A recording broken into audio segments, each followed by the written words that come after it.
नमस्कार, आपण पाहताय सांगली न्यूज।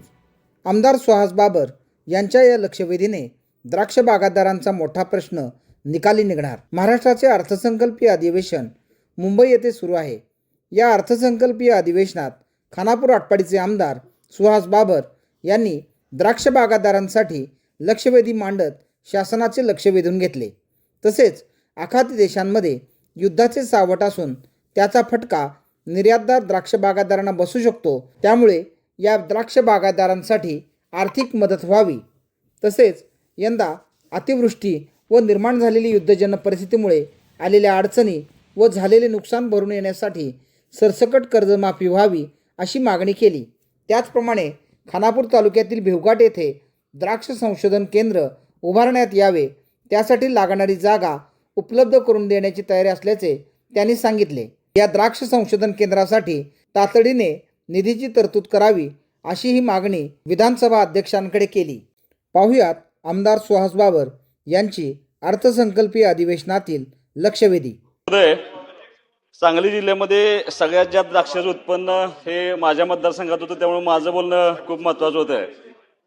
अध्यक्ष महोदय, मी स्पेसिफिक प्रश्न मंत्रिमहोदयांना विचारतो की ज्या ज्या सन्मान्य सदस्यांनी काय अपेक्षा व्यक्त केलेत त्या अपेक्षा पूर्ण करण्यासाठी मी काही उपाय या ठिकाणी सुचवणार आहे। अध्यक्ष महोदय, मी माझ्या मतदारसंघामध्ये खानापूर तालुक्यामध्ये द्राक्ष संशोधन केंद्र व्हावं यासाठी जागा उपलब्ध करून दिली आणि माझा स्पेसिफिक प्रश्न असा आहे की शासन त्यासाठी निधीची तरतूद करणार का, हा माझा पहिला प्रश्न आहे।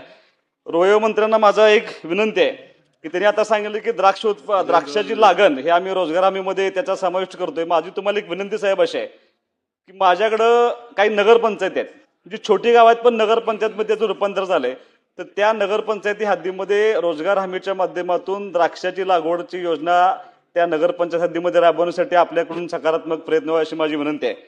यालाच धरून अध्यक्ष महोदय, या अनुषंगाने माझा एक प्रश्न अत्यंत महत्वाचा आहे। जसं रोहित दादांनी सांगितलं की अफगाणिस्तानचा बेदाणा ह्या सगळ्या आमच्या जिल्ह्यामध्ये आला होता आणि अत्यल्प प्रमाणामध्ये आमच्या मतदारसंघातून आमच्या जिल्ह्यातून त्या ठिकाणी बेदाणा एक्सपोर्ट होतो आणि सगळ्यात जास्त द्राक्ष एक्सपोर्ट करण्याचं प्रमाण हे आमच्या सांगली जिल्ह्यामध्ये आहे।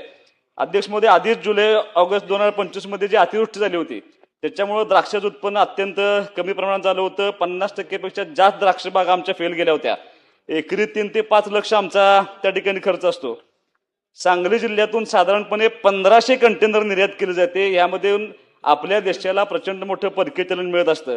आता सध्या आखाती देशामध्ये जी युद्धजन्य परिस्थिती आली त्यामुळं एक्सपोर्ट होणारे सगळे द्राक्षे आणि थोड्या प्रमाणात जो आमचा बेदाणा एक्सपोर्ट होतो, माझ्या माहितीप्रमाणे आमच्या जिल्ह्यातले जवळपास JNPT बंदरामध्ये 700 पेक्षा जास्त कंटेनर त्या ठिकाणी अडकून पडलेत। आता कधी युद्ध थांबेल हे आपल्या हातामध्ये नाही, पण ह्या द्राक्ष मालाचं आणि याचं जे उत्पन्नामध्ये आता जे नुकसान होणार आहे त्या नुकसानासाठी माझा स्पेसिफिक प्रश्न असा आहे की ह्या द्राक्ष उत्पादक शेतकऱ्यांना शासनाकडून अनुदान स्वरूपामध्ये तातडीने आर्थिक मदत मिळणार का, आणि अतिवृष्टी आणि युद्धजन्य परिस्थितीमुळे अशा दुहेरी संकट सापडलेल्या द्राक्ष बागायत शेतकऱ्यांना सरसकट कर्जमाफी करणार का, आणि शासनाच्या वतीनं द्राक्ष संशोधन केंद्र खानापूर तालुक्यामध्ये मंजूर करणार का, हा माझा स्पेसिफिक प्रश्न आहे। सांगली न्यूजसाठी विद्याधर कुलकर्णी, विटा।